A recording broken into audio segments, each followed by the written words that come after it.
Shalom Bapak Ibu Saudara-saudaraku yang terkasih dalam Tuhan Yesus Kristus. Selamat malam, salam sejahtera bagi kita semua, dimanapun saudara-saudara berada. Selamat berjumpa kembali di Renungan Kristen pada malam hari ini. Kiranya kekuatan dan sukacita oleh Roh Kudus melimpah dalam hati dan kehidupan saudara semua, dan semoga saudara semua dalam keadaan sehat selalu. Pada malam hari ini, sebelum kita mendengarkan renungan firman Tuhan, mari terlebih dahulu kita berdoa. Terima kasih Tuhan Yesus yang baik, Engkau Allah yang kudus dan mulia, Bapa yang kekal dan ajaib. Kami mengucap syukur Tuhan, oleh karena pertolongan-Mu di sepanjang hari. Kami boleh dimampukan Tuhan, untuk melewati hari ini, melakukan tugas tanggung jawab kami, mengerjakan segala aktivitas kami, dengan pertolongan Tuhan. Saat ini ya Tuhan, kami akan mendengarkan firman-Mu. Berilah kami pengetahuan, dan bimbinglah kami, agar apa yang Engkau firmankan dapat bekerja sesuai kehendak-Mu. Bukalah hati dan pikiran kami ya Tuhan, untuk mendengar dan memahami firman-Mu dengan baik. Kiranya firman-Mu ini dapat kami lakukan dalam setiap kehidupan kami dan menjadi berkat bagi hidup kami. Berbicaralah ya Tuhan, kami sudah siap menerima firman-Mu. Di dalam nama Tuhan Yesus Kristus, kami berdoa. Amin. Bapak Ibu Saudaraku yang terkasih, ayat renungan kita pada malam hari ini terdapat dalam Injil Markus pasal 12 ayat 41 sampai 44 yang berkata demikian. Pada suatu kali, Yesus duduk menghadapi peti persembahan dan memperhatikan bagaimana orang banyak memasukkan uang ke dalam peti itu. Banyak orang kaya memberi jumlah yang besar. Lalu datanglah seorang janda yang miskin, dan ia memasukkan 2 peser, yaitu 1 duit. Maka dipanggilnya murid-muridnya dan berkata kepada mereka, "Aku berkata kepadamu, sesungguhnya janda miskin ini memberi lebih banyak daripada semua orang yang memasukkan uang ke dalam peti persembahan. Sebab mereka semua memberi dari kelimpahannya, tetapi janda ini memberi dari kekurangannya semua yang ada padanya, yaitu seluruh nafkahnya." Bapak Ibu Saudaraku yang diberkati Tuhan, sejak dari kecil atau sejak mengenal Tuhan, kita selalu dididik untuk memberi atau mempersembahkan korban kepada Tuhan. Karena itu adalah bentuk ucapan syukur kita kepada Tuhan. Dalam Alkitab terdapat beberapa kisah mengenai persembahan, seperti kisah Kain dan Habel dalam memberikan persembahan kepada Allah dalam Kitab Kejadian pasal 4, mengisahkan bahwa persembahan Habel diterima dan berkenan kepada Allah, sedangkan persembahan Kain dipandang Allah tidak berkenan. Ada juga kisah yang lain dalam kitab-kitab Injil, seperti contohnya kisah persembahan janda miskin dan orang yang kaya, seperti ayat yang sudah kita baca. Tuhan menyatakan bahwa persembahan janda ini lebih besar dari yang diberikan oleh orang-orang yang kaya. Dalam kisah-kisah ini, ada korban persembahan yang diterima, besar ataupun kecil. Apakah Tuhan melihat jumlah atau bentuk dari persembahan? Dalam kitab Mazmur pasal 50, ayat 14 mengatakan, "Persembahkanlah syukur sebagai korban kepada Allah, dan bayarlah nazarmu kepada Yang Maha Tinggi." Yang Tuhan lihat adalah bukan kuantitas apa yang kita persembahkan, tetapi Tuhan melihat kualitas, ketulusan hati kita di balik persembahan itu. Mazmur pasal 51, ayat 18 dan 19 mengatakan, "Sebab Engkau tidak berkenan kepada korban sembelihan, sekiranya kupersembahkan korban bakaran, Engkau tidak menyukainya. Korban sembelihan kepada Allah ialah jiwa yang hancur, patah hati, dan remuk, tidak akan kau pandang hina, ya Allah." Cara pandang yang benar adalah bukan masalah bentuk dan jumlah persembahan. Tuhan tidak perlu dengan persembahan kita. Dalam Mazmur 50 ayat 9 dan pasal 24 ayat 1, Tuhan yang memiliki segala-galanya. Karena itu kita perlu memiliki cara pandang yang benar mengenai persembahan. Mempersembahkan korban merupakan kewajiban kita sebagai orang percaya. Jangan memberi karena ingin dihargai orang, apalagi jika motivasi kita salah. Jangan-jangan kita memberi persembahan karena menginginkan yang lebih dari Tuhan. Seperti hukum menabur dan menuai saja. Jika kita mempersembahkan banyak, bisa jadi Tuhan juga akan memberkati kita lebih banyak. Kembali kepada kisah persembahan Kain dan Habel. Dalam Kejadian pasal 4 ayat 4 mengatakan, Habel juga mempersembahkan korban persembahan dari anak sulung kambing dombanya, yakni lemak-lemaknya. Maka Tuhan mengindahkan Habel dan korban persembahannya itu. Yang Tuhan indahkan adalah pribadi Habel terlebih dahulu. Sikap hati Habel melebihi bentuk persembahan. Mari kita lihat dalam kitab Ibrani pasal 11 ayat 4 yang mengatakan, karena iman, Habel telah mempersembahkan kepada Allah korban yang lebih baik daripada korban Kain. Habel juga mempersembahkan korban persembahan dari anak sulung kambing dombanya, yakni lemak-lemaknya. Maka Tuhan mengindahkan Habel dan korban persembahannya itu. Artinya, Habel memiliki sikap hati dalam mempersembahkan yang terbaik dan bukan persembahan yang asal-asalan. Contoh yang lain yang sebaliknya adalah persembahan Ananias dan Safira. Lagi-lagi bukan masalah besar atau kecil persembahan, tetapi mereka berbohong kepada rasul-rasul tentang persembahannya. Mereka tidak percaya ketika memberikan persembahan. Sikap hati mereka dalam mempersembahkan adalah untung dan rugi. Tuhan tidak melihat jumlah dari persembahan kita. Persembahan bukan soal jumlah kepada Tuhan, tetapi orang yang mempersembahkan dengan iman dan hati yang benar, maka dia akan memberikan yang terbaik kepada Tuhan, dan bukan persembahan yang asal-asalan. Bapak Ibu Saudaraku yang diberkati Tuhan, ketika kita merenungkan kembali kisah janda miskin yang hanya mempersembahkan 2 peser, kita belajar bahwa Allah tidak pernah menilai dari nominal atau seberapa banyak persembahan kita, melainkan dari hati yang rela dan penuh iman dalam memberikannya. Persembahan yang berkenan adalah cermin dari iman kita, bukan isi kantong kita.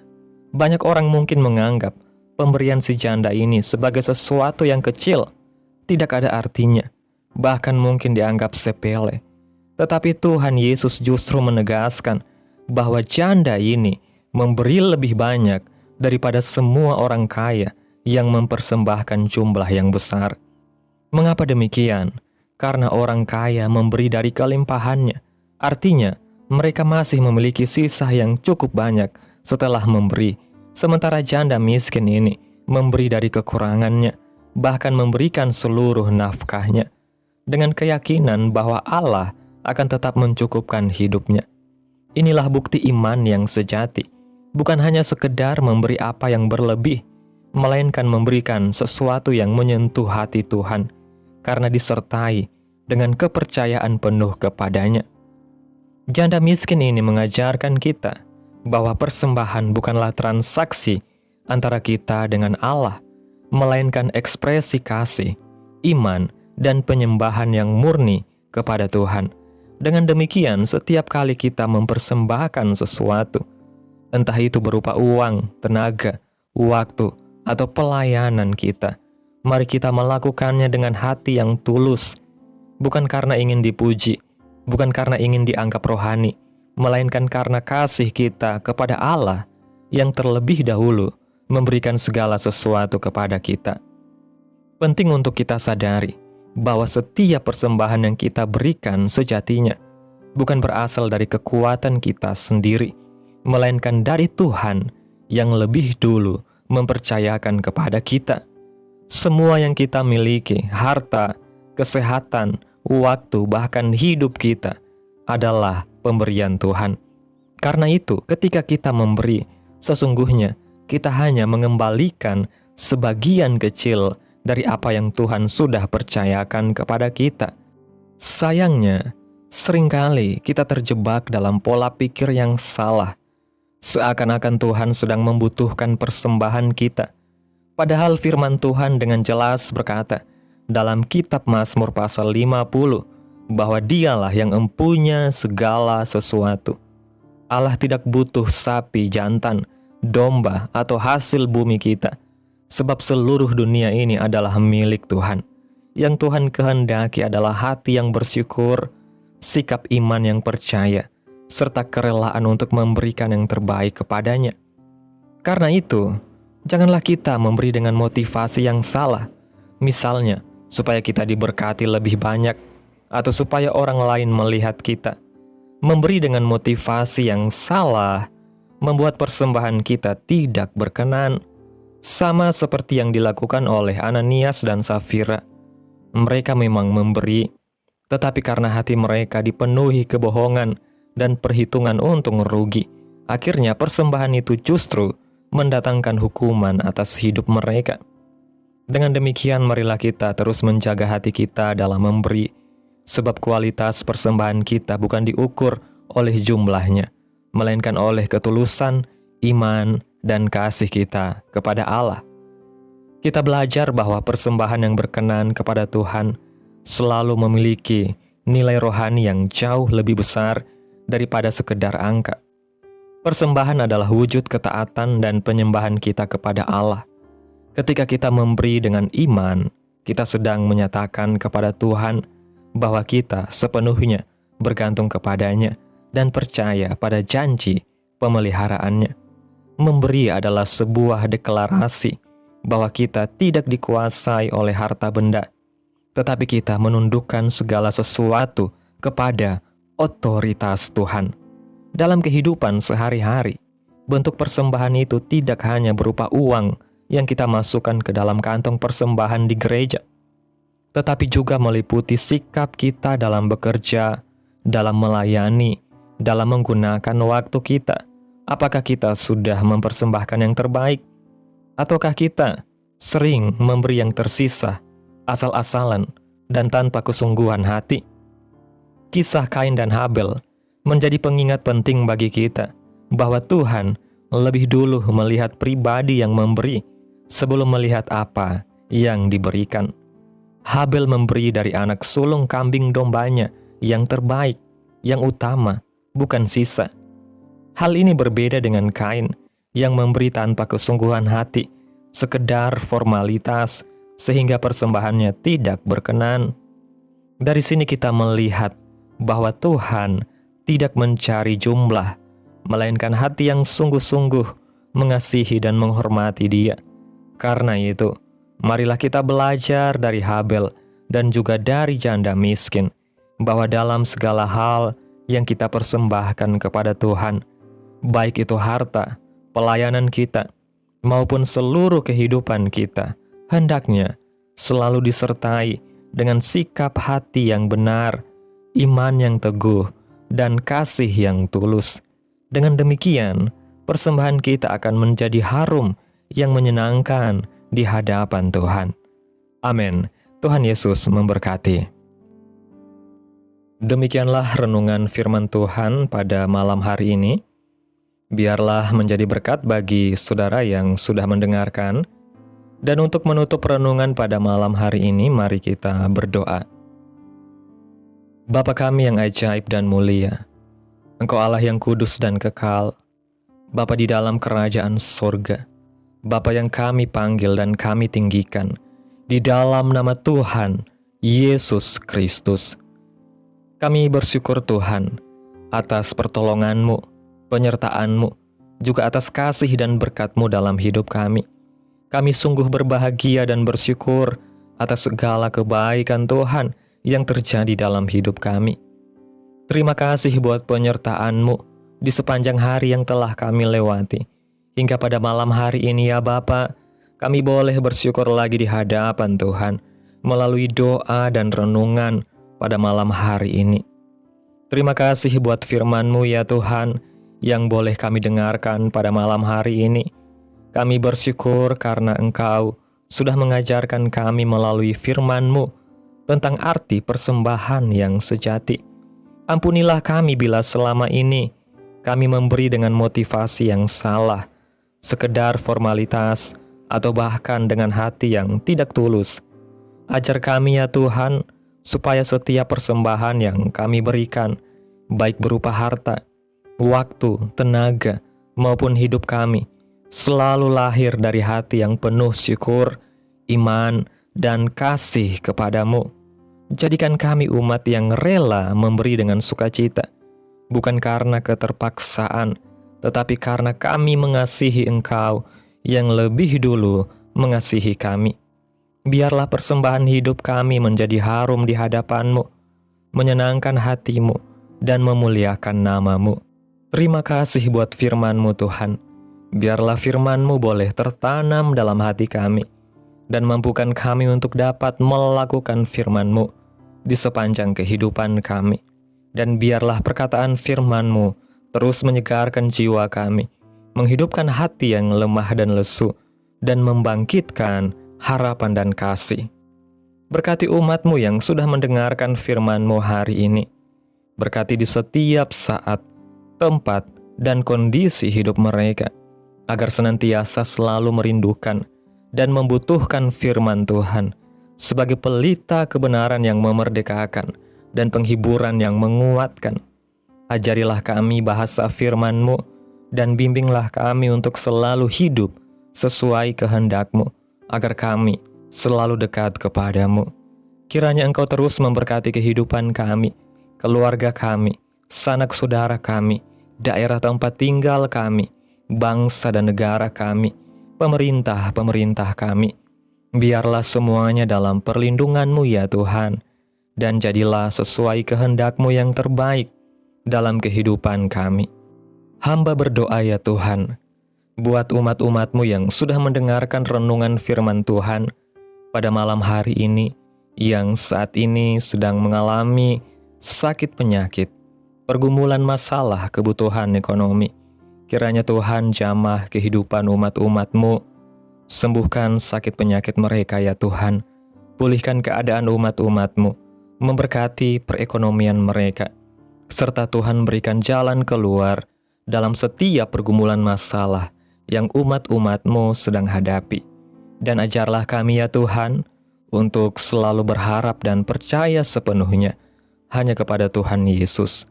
Pada malam hari ini Tuhan, kami akan beristirahat dalam tidur kami. Tutup bungkus kami oleh kuasa darah-Mu. Hindarkan kami dari segala kecelakaan, mara bahaya, sakit penyakit, orang-orang jahat, kuasa-kuasa kegelapan iblis, bencana-bencana alam, hal-hal yang tidak kami inginkan. Tuhan singkirkan, Tuhan jauhkan, Tuhan hancurkan, hanya di dalam nama Yesus. Kiranya Engkau sertai dan lindungi kami di sepanjang malam ini, sehingga kami boleh bangun besok pagi dengan tubuh yang sehat, kuat, serta diberkati Tuhan. Terima kasih ya Tuhan Yesus yang baik. Inilah yang menjadi doa kami. Mari bersama kita berdoa. Bapa kami. Bapa kami yang di sorga, dikuduskanlah nama-Mu, datanglah kerajaan-Mu, jadilah kehendak-Mu di bumi seperti di sorga. Berikanlah kami pada hari ini makanan kami yang secukupnya, dan ampunilah kami akan kesalahan kami, seperti kami juga mengampuni orang yang bersalah kepada kami. Dan janganlah membawa kami ke dalam pencobaan, tetapi lepaskanlah kami daripada yang jahat, karena Engkaulah yang mempunyai kerajaan, dan kuasa, dan kemuliaan, sampai selama-lamanya. Amin. Terimalah berkat Tuhan. Tuhan memberkati engkau, dan melindungi engkau. Tuhan menyinari engkau dengan wajah-Nya, dan memberi engkau kasih karunia. Tuhan menghadapkan wajah-Nya kepadamu, dan memberi engkau damai sejahtera. Terimalah berkat Tuhan, di dalam nama Tuhan Yesus Kristus. Amin. Selamat malam, selamat beristirahat. Tuhan Yesus memberkati.